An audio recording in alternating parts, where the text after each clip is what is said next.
ગીર સોમનાથ જિલ્લાના વેરાવળમાં એલઆઈસી કર્મચારી પર તેની જ ઓફિસમાં 6 માસ પૂર્વે છૂટા થયેલ કર્મચારીએ તેની જ ઓફિસમાં ઘૂસી છરીના ઘા ઝીકી હુમલો કર્યો હતો।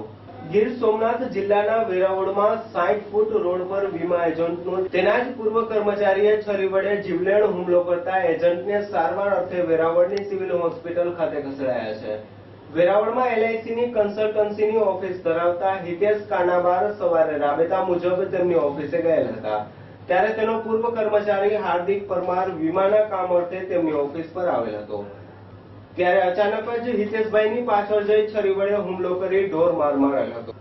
ઓફિસ પર રાડારાડના અવાજ આવતા આસપાસના વેપારીઓ દોડી આવી લોહીલુહાણ હિતેશભાઈને તાત્કાલિક સારવાર અર્થે સિવિલ હોસ્પિટલ ખાતે ખસેડવામાં આવેલ હતા અને આરોપી હાર્દિકને પકડી પોલીસ હવાલે કરેલ છે।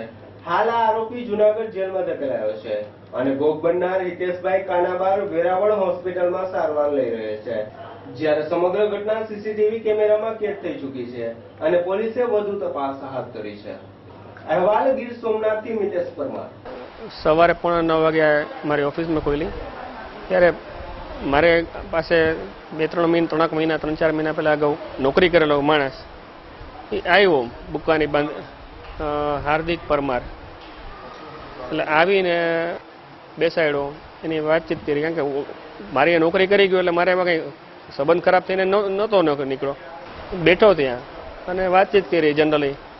મને કે મારી બાજુવાળા છે ને એને વીમો લેવાનો છે, આપણે એને વીમો આપશું। બીજી થયો ત્યાં ઊભો થઈને મારી પાછળ આવ્યો, ઊભો થયો તો મને ખબર કે ભાઈ ઊભો થયો, પણ એટલે પાછળથી આવીને એને રૂમાલ મોઢે દાબી મારી રિવોલ્વિંગ છે અને ગળા ઉપર છરી ફેરવી દીધી।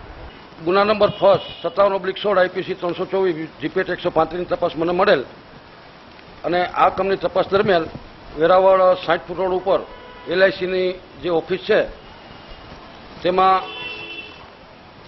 હિતેશભાઈ કાનાબાર ને ત્યાં હાર્દિક પરમાર નામનો છોકરો જે પેલા ત્યાં કામ કરતો હતો અને 6 માસથી છૂટો થયેલ છે, એમાં હાર્દિકભાઈએ કંઈક એની અગાઉ દુકાન કંઈક સળગી ગયેલી છે એવો કંઈક આક્ષેપ કર્યો, એટલે આ ભાઈ આવેશમાં આવી અને તેને ડરાવવા માટે ગળાના ભાગે છરીથી છરકા કરતા ઈજા થતાં એ દવાખાને દાખલ થયેલ અને ડૉક્ટરશ્રીએ પીએસઓને ફોન કરતા પોલીસે તેઓની ફરિયાદ લીધેલ અને આ કામની તપાસ મને મળતા આરોપીની જે તે વખતે અટકાયત કરેલ છે, મુદ્દામાલમાં છરી કબજે કરેલ છે અને મુદત પૂરી થતાં આજરોજ નામદાર કોર્ટમાં હવાલે રજૂ કરતા જામીન નામંજૂર થતાં જૂનાગઢ જેલ હવાલે મોકલેલું છે। સર, આ બનાવમાં સીસીટીવી ફૂટેજ કે કયા આધારે તપાસ ચાલવાની છે આગળ? હજી સુધી સીસીટીવી ફૂટેજનો કોઈ ઉપયોગ અમે કરેલ નથી, એ વિશે આગળની તપાસ અમે આજે ધરશું।